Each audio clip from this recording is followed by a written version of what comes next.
ब्रादरान मिल्लत इस्लामिया अस्सलामु अलैकुम व रहमतुल्लाहि व बरकातुहू।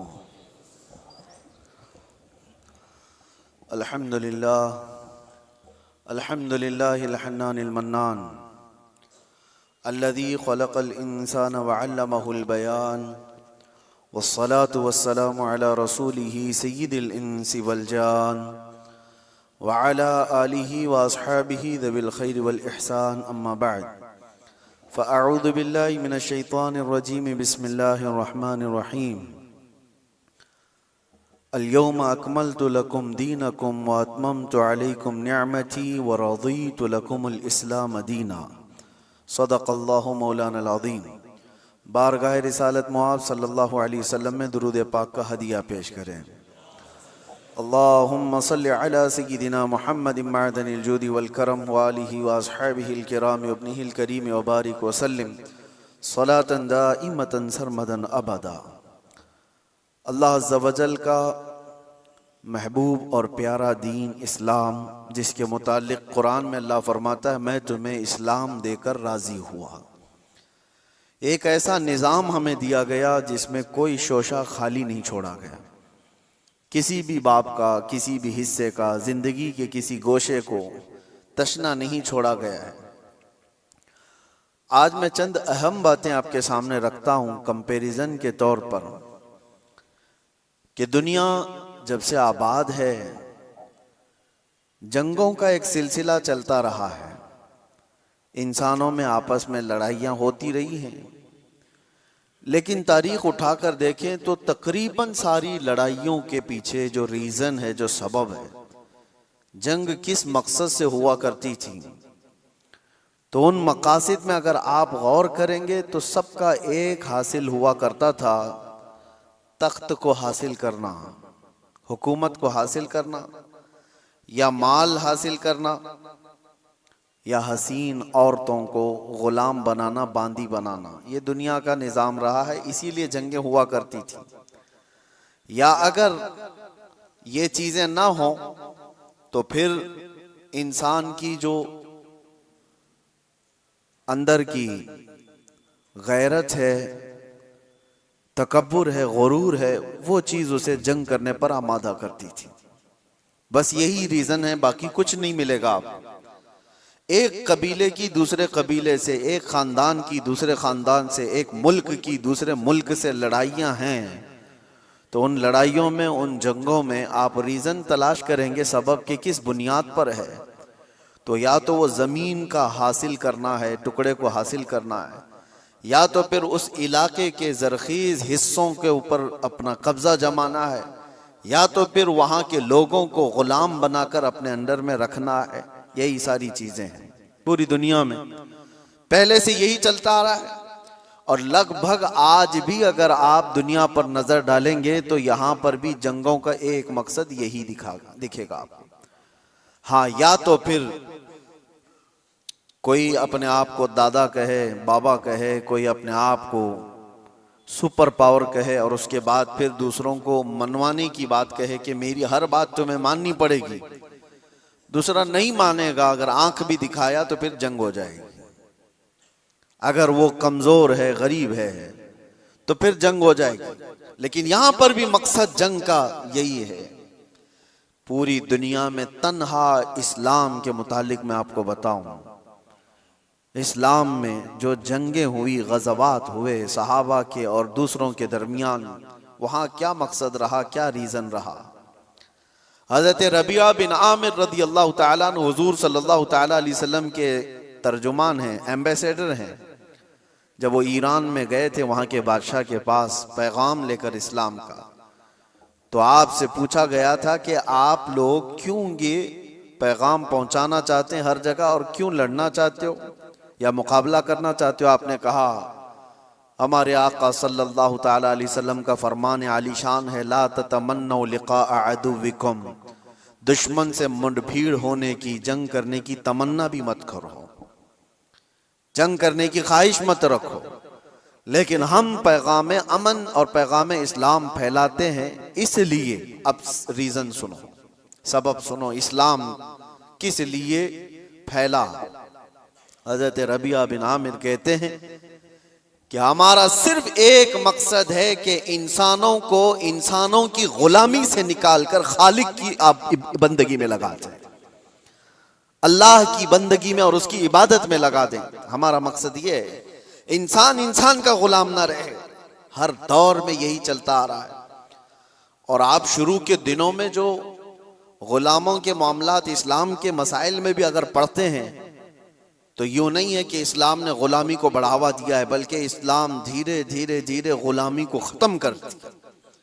अरे तुमने कसम का अगर खा लिया, कसम खा लिया और उसको तोड़ दिया तो कफारे में गुलाम आजाद करना है, रोजा उसके कफारा है उसमें गुलाम आजाद करने हैं, जिहार है उसमें गुलाम, कई ऐसी चीजें हैं। गलती तुम कर रहे हो लेकिन गुलाम को आजाद करना है। यह सिस्टम क्यों बनाया गया था? यह सिस्टम इसलिए कि गुलामी का दौर खत्म हो जाए। और इस्लाम ने जो कुछ भी गज़वात हुए, जंगें हुई, वो सिर्फ और सिर्फ अल्लाह तबारक व तआला की जमीन पर उसके अहकाम के निफाज के लिए।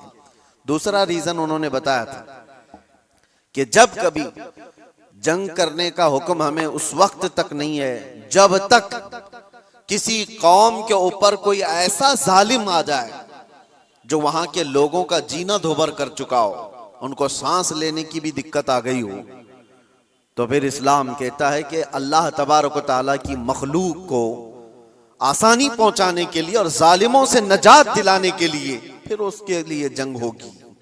तो जंगों का जो रीजन है, वो मकसद है, वो अल्लाह तबारक व तआला की जमीन को फसाद से साफ करने के लिए ही सिर्फ एक रीजन आपको मिलता है, ये इस्लाम में। बाकी दूसरी जगह आप जहां पर भी देखेंगे, दूसरे मुल्क पर, दूसरी कौम पर हमला करना है तो वहां के माल को लूटना है, वहां की जमीन को हासिल करना है, वहां की बादशाहत को लेना है, वहां के इलाकों पर अपना कब्जा जमाना है।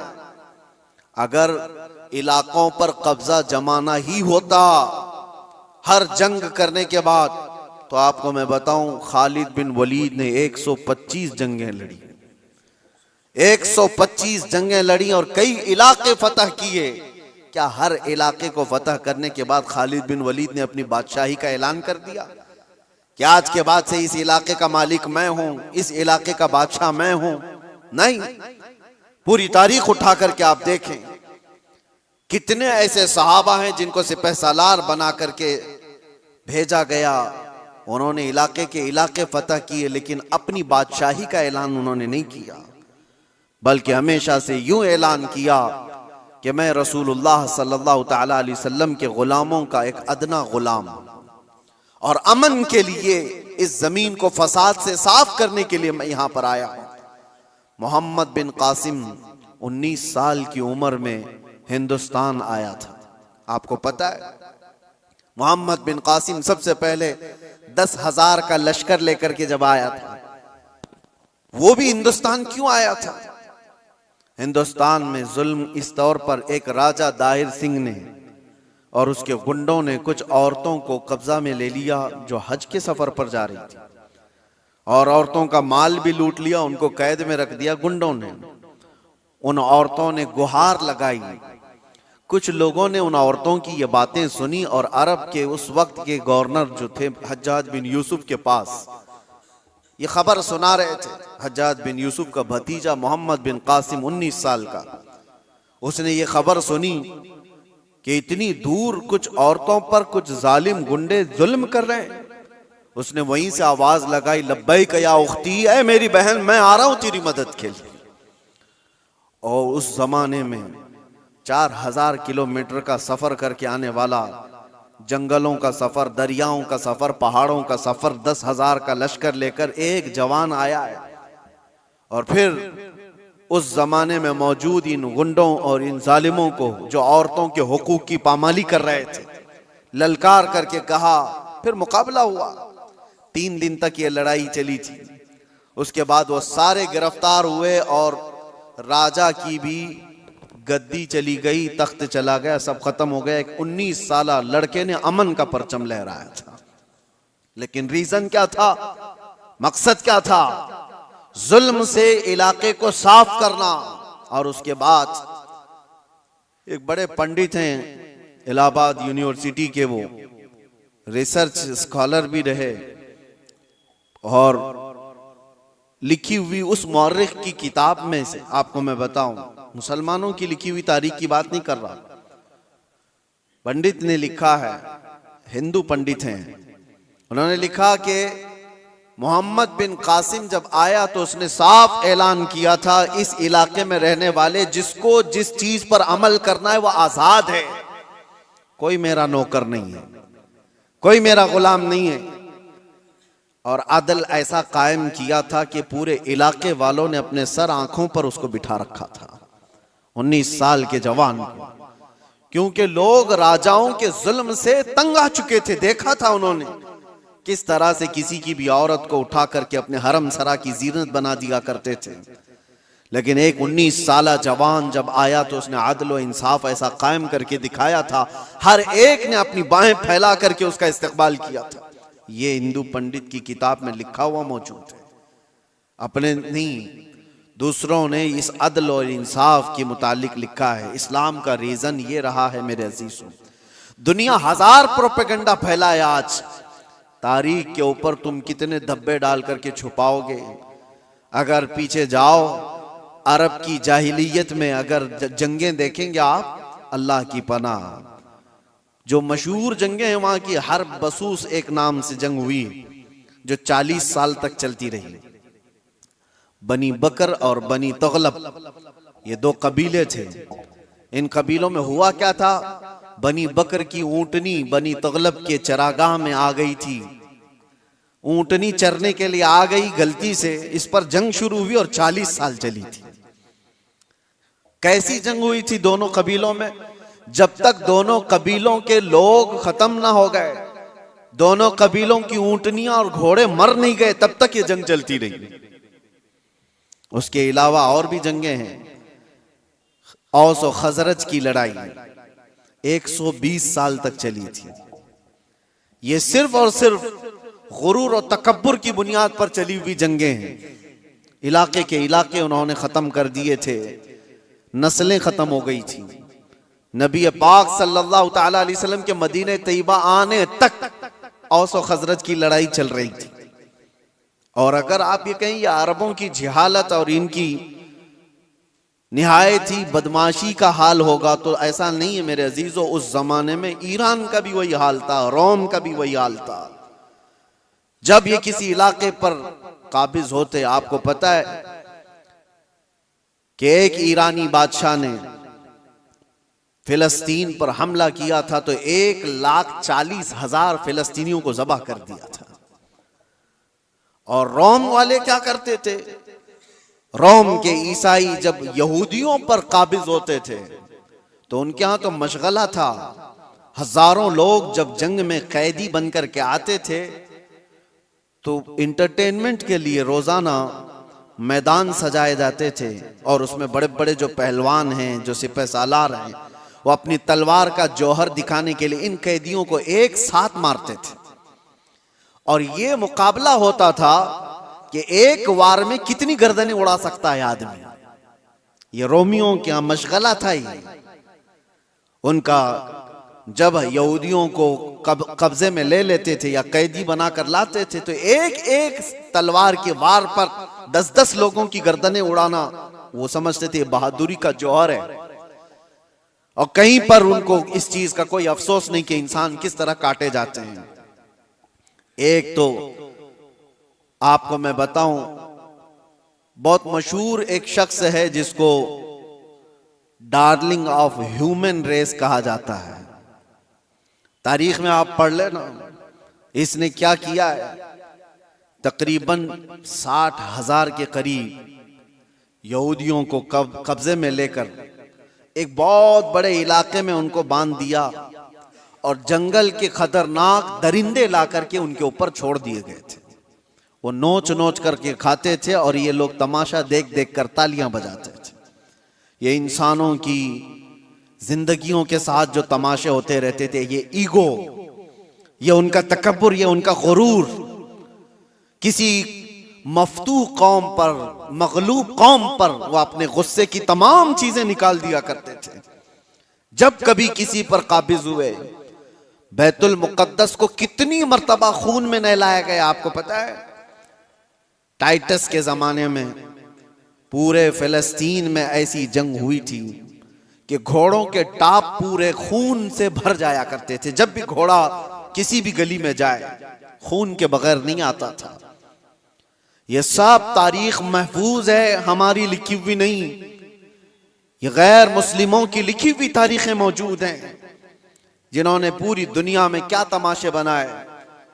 और एक तरफ इस्लाम के खिलाफ प्रोपेगेंडा फैलाने वाले, उनको मैं दावत देता हूं, आओ मुताला करो, आओ मुताला करो। किसी भी जंग को छेड़ा नहीं गया था। हुजूर पाक सल्लल्लाहु ताला अलैहि वसल्लम के जमाने पाक में जितने गज़वात हुए थे, वो जितनी भी जंगें हुई वो इस फार्मूले पर हुई हैं, छेड़ो मत, लेकिन छेड़े कोई तो छोड़ो मत। यही फार्मूले पर जंगें हुई। बद्र में मेरे आका सल्लल्लाहु अलैहि वसल्लम तशरीफ ले गए। क्या बद्र को जबरदस्ती लड़ने के लिए बुलाया गया था? नाफिज की गई थी मुसलमानों पर। उहद मदीने में हुई है। कुफारे मक्का वहां से पूरे कबीले लेकर के आए थे मदीने पर हमला करने के लिए। तो जंगे उहद मदीने के बाहर हुई। जंगे खंदक कहां हुई? 12,000 कुफार और मुशरिकीन आए थे हुजूर पाक सल्लल्लाहु अलैहि वसल्लम और सहाबा से लड़ने के लिए।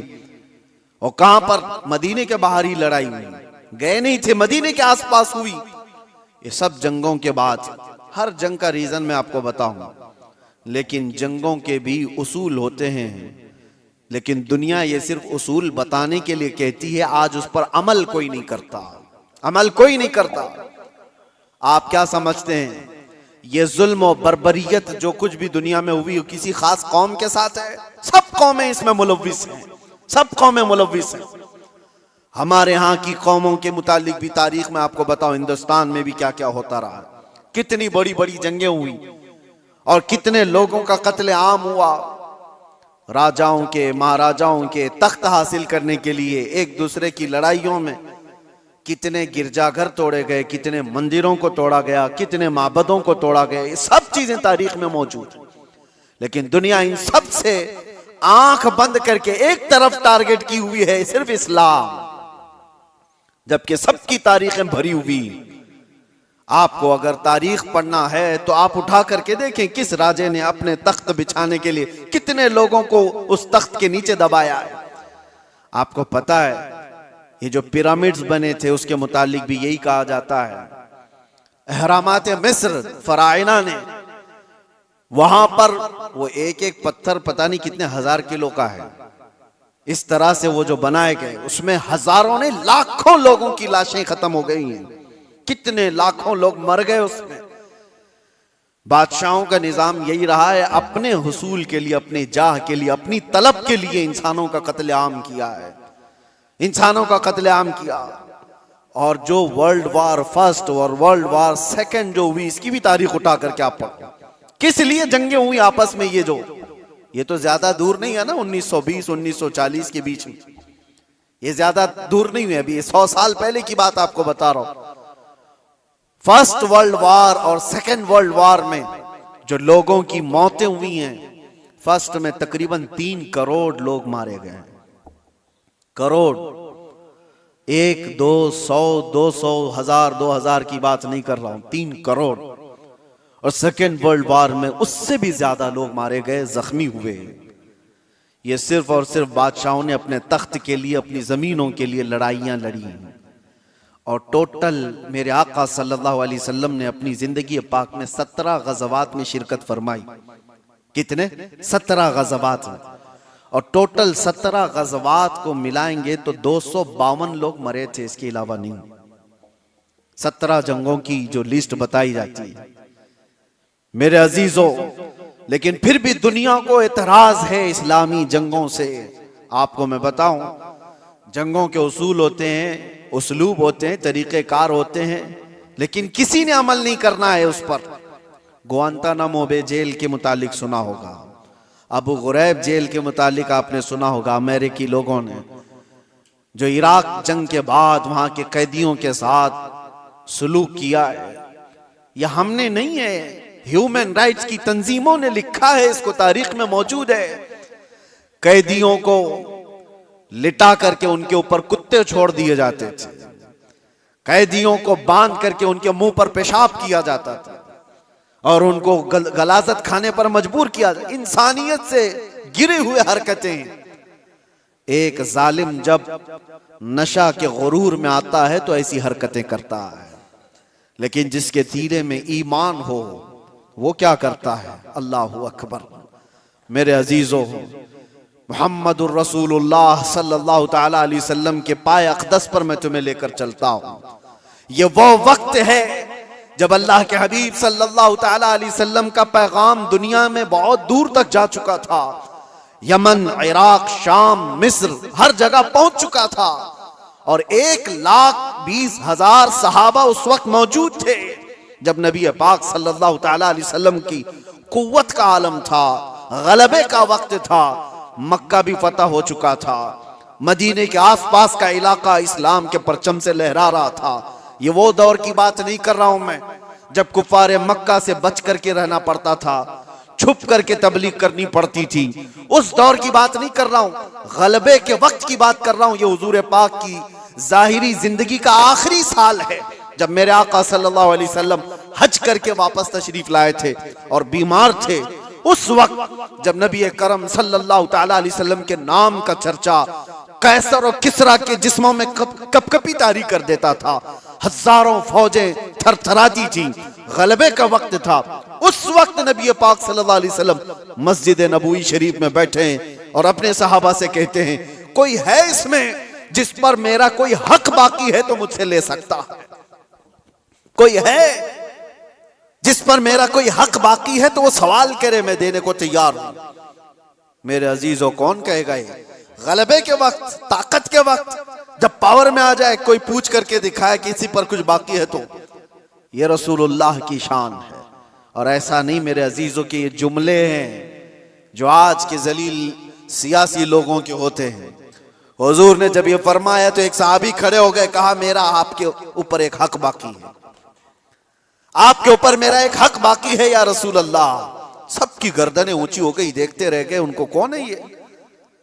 हुजूर पाक सल्लल्लाहु अलैहि वसल्लम ने उनसे कहा, आगे आओ, तुम्हारा जो हक है वो बताओ। हजरत उमर तो तलवार निकाल ली थी कि रसूलुल्लाह सल्लल्लाहु अलैहि वसल्लम की बारगाह में ऐसी बुलंद जुबान किसकी है?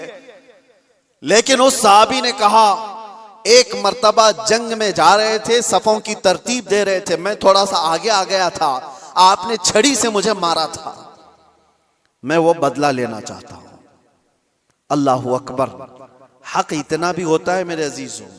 हालांकि कायदे अमनो इस्लाम और बानिय इस्लाम है मेरे आका सल्लल्लाहु अलैहि वसल्लम। मेरे अजीजों, अगर कोई उस्ताद अपने शागिर्दों को तरतीब देने के लिए कोई बात कर रहा हो, लेकिन उसको भी सहाबी ने कहा यह हक है मेरा आपके ऊपर, हुजूर ने फरमाया ठीक है आ जाओ। ये नहीं फरमाया कि भरे मजमे में क्या तू मुझसे बदला ले लेगा। हुजूर ने फरमाया आ जाओ और अपने आप को पेश कर दिया कि तुम भी मुझसे बदला ले सकते हो। लेकिन उस सहाबी ने कहा, सब की आंखें फटी थी, देख रहे थे कि क्या मंजर है। लेकिन उस सहाबी ने कहा, या रसूल अल्लाह, जिस वक्त आपने मुझे मारा था मैं सिर्फ तहबंद पहना था, जिस्म पर मेरे कुछ भी नहीं था, कुर्ता नहीं था, सिर्फ मैं तहबंद पहना हुआ था, ऊपर से जिस्म मेरा खुला था। और मैं ये चाहता हूं कि बदला उस हालत में ही लूं कि आप भी अपना जुब्बा उतार दीजिए, आप भी अपने तहबंद में रहिए। नबी पाक सल्लल्लाहु अलैहि वसल्लम ने छू चिरा कुछ भी नहीं फरमाया, अपना जुब्बा उतार दिया। लाओ दुनिया की कौमों को एक आइडियल, कोई ऐसा जो अपने आप को अपनी कौम के सामने पेश करे। यहां तो डरपोक लोग ऐसे बैठे हुए हैं जिनको सवालात से का सामना करने की हिम्मत नहीं है, ताकत नहीं है, अपनों के सामने ही वो रियाया का क्या मुकाबला करेंगे, क्या सामना करेंगे। नबी पाक सल्लल्लाहु अलैहि वसल्लम ने अपना जुब्बा पाक उठाया, उस सहाबी ने आकर हुजूर के दोनों कंधों के बीच जो मोहरे नबुव्वत थी उसको बोसा ले लिया। हुजूर के दो शानों के बीच में मोहरे नबुव्वत थी जिसकी चमक सूरत से ज्यादा थी। उन्होंने बोसा ले लिया और कहा, मैं कामयाब हो गया और मैं बदला ले लिया, मुझे बस वो मोहरे नबुव्वत छूमनी थी।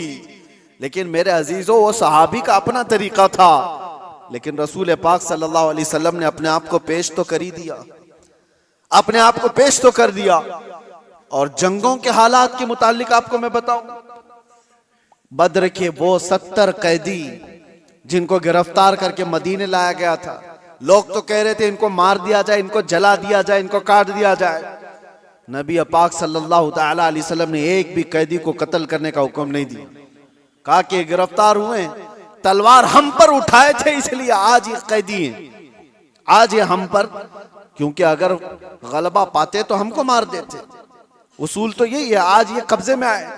लेकिन मेरे आका सल्लल्लाहु अलैहि वसल्लम ने क्या निजाम रखा था।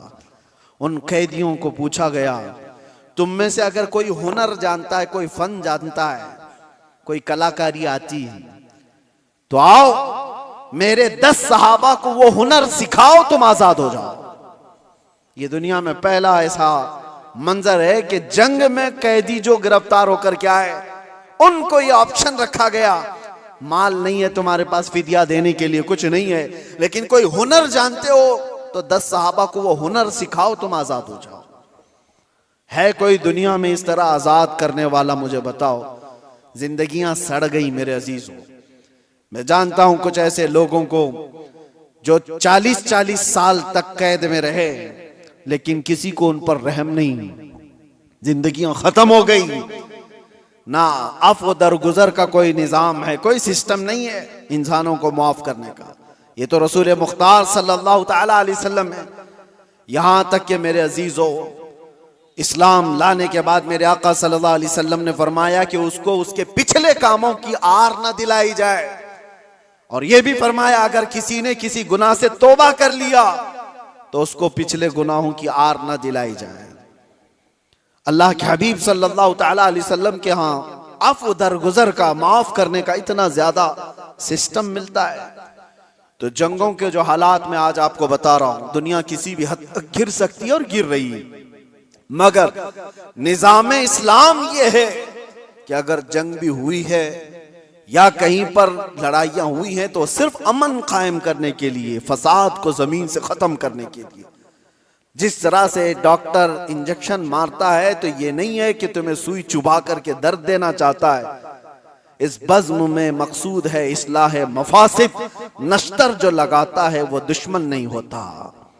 अजीजा ने गिरामी वक़ार, मैंने बहुत सारी चीजों को कंपेयर करके देखा है, कहां कहां किस तरह की जंगें हुई, कितना कत्ले आम हुआ, वो सब में जाकर के आप इस्लामी जंगों को कंपेयर करके देखें। मैं दावत देता हूं फिक्र करने की, पढ़ने की, मुताले की। नौजवानों को एक बार देख करके तुम बताओ, फिर अपने रिसर्च के बाद, स्टडी के बाद तुम्हें पता चलेगा दुनिया की जंगें किस लिए हुआ करती थी और इस्लाम के। मैं उन बादशाहों की बात नहीं कर रहा हूं जो जालिम बादशाह बदनाम मुसलमान रहे, बनाम मुसलमान जो बादशाह रहे उनकी मिसाल मत देना।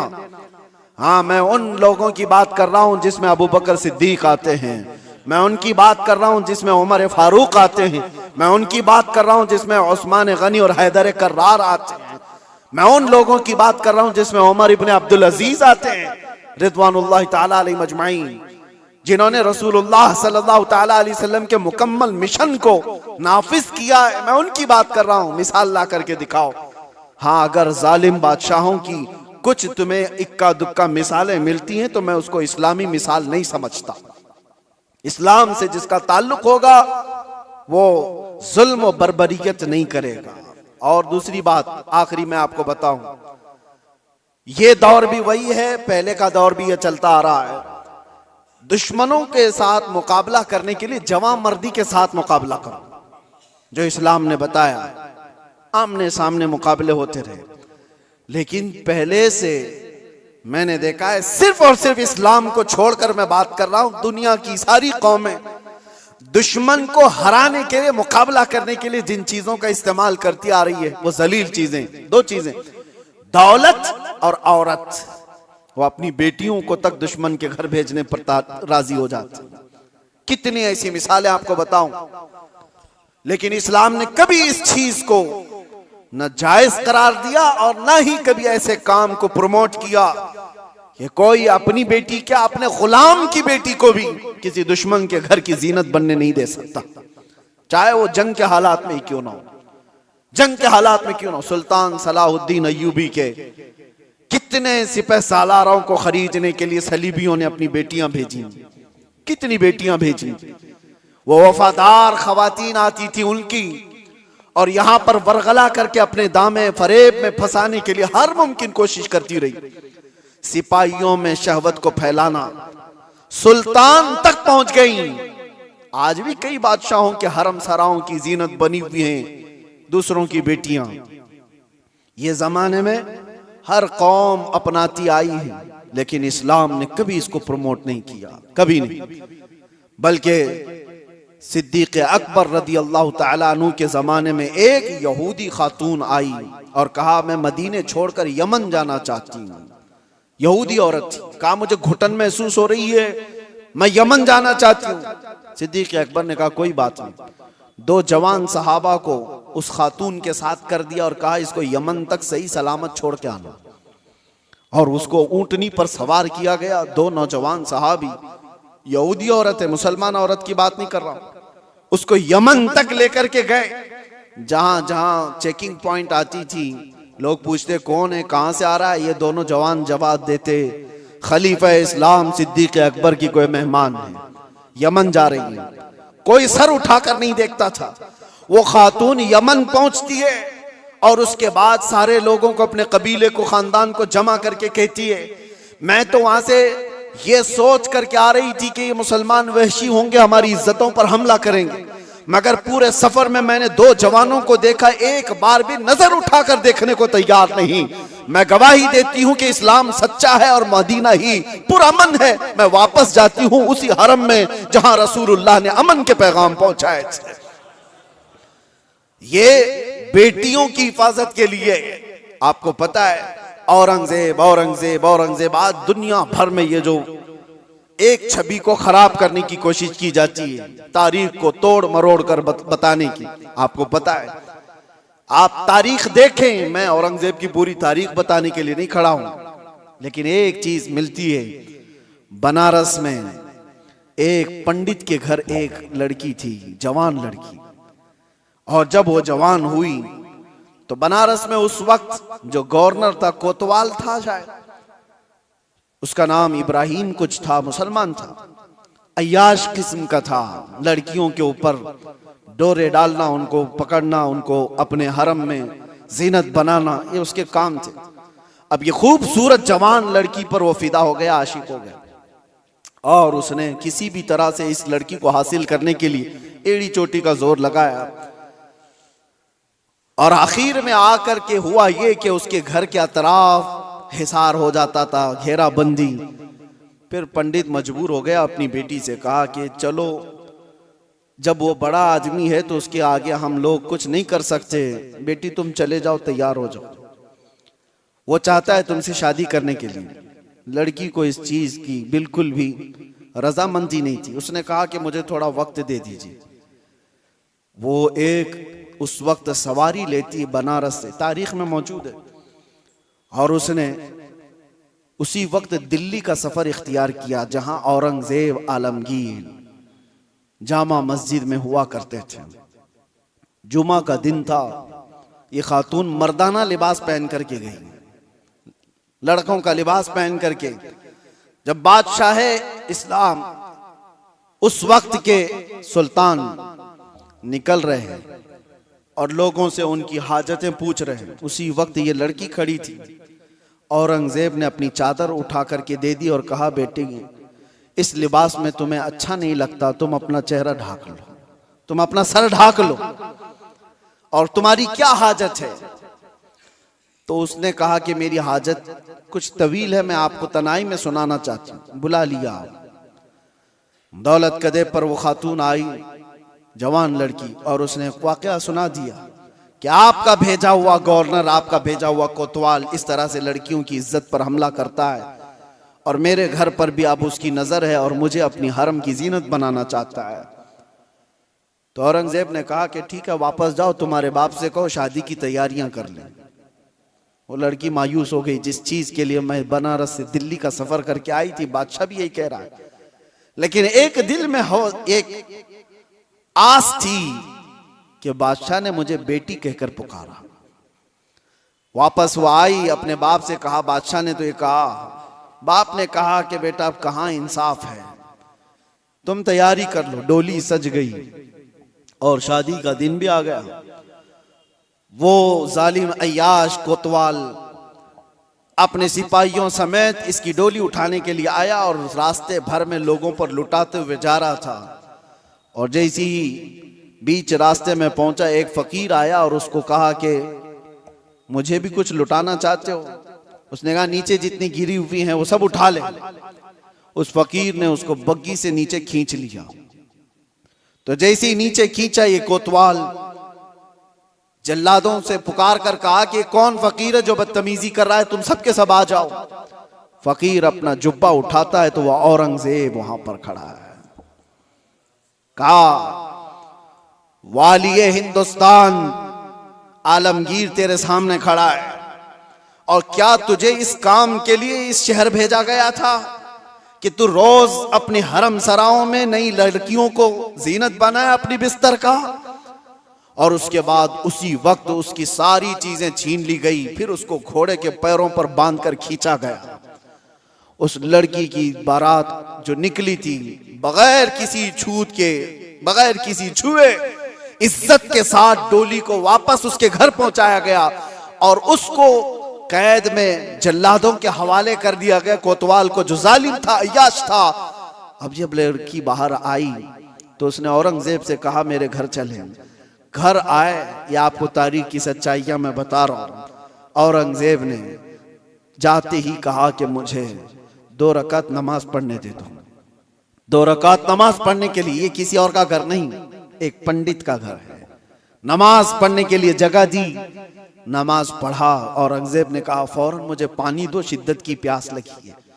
पानी ला करके दिया गया घर से। औरंगजेब ने पानी पिया। उसके बाद जानते हो, आंखें खोल कर देखी और कहा जिस दिन इस बेटी ने मुझे दिल्ली में आकर अपना किस्सा सुनाया था, उस दिन से अभी तक एक कतरा पानी मैंने हलक में नहीं डाला। मैंने तय कर लिया था जब तक इसको इंसाफ ना मिले मैं पानी नहीं पीऊंगा। बेटियों को लोग दूसरों के हरम सरा में पहुंचाने वाले, तारीख इस्लाम को तोड़ मरोड़ कर पेश करने वाले, जरा इस तारीख को भी देखें। और मेरे अजीजों, ये ऐसी वैसी बात नहीं। उस पंडित ने बादशाह औरंगजेब के इस एहसान को याद रखकर उस इलाके को, उस जगह को जहां उसने सजदा किया था, बादशाह ने हमेशा के लिए मस्जिद तामीर कर दी। ये तारीख में मौजूद है। मैं आपको सिर्फ और सिर्फ एक झलक बता रहा हूं। इस्लाम ये काम नहीं करता कि अपने रिवायात को, अपने उसूल को जंगों में और दुश्मनों में सब तोड़ दिए जाएं और अपनी बेटियां भी किसी के यहां भेज दिए जाएं। ये इस्लाम की फितरत में नहीं है। इस्लाम उसूल की सच्चाइयों पर चलता है। अजीज़ा ने गिराम वक़ार, अल्लाह तबारक व तआला हम सबको कहने सुनने से ज्यादा अमल की तौफीक अता फरमाए, और रब तबारक व तआला इस्लाम की सच्चाइयों को हमें खुलकर इजहार करने और बयान करने की तौफीक अता फरमाए। मौला करीम ईमान पर जिंदा रखे और ईमान पर हमारा खात्मा अता फरमाए।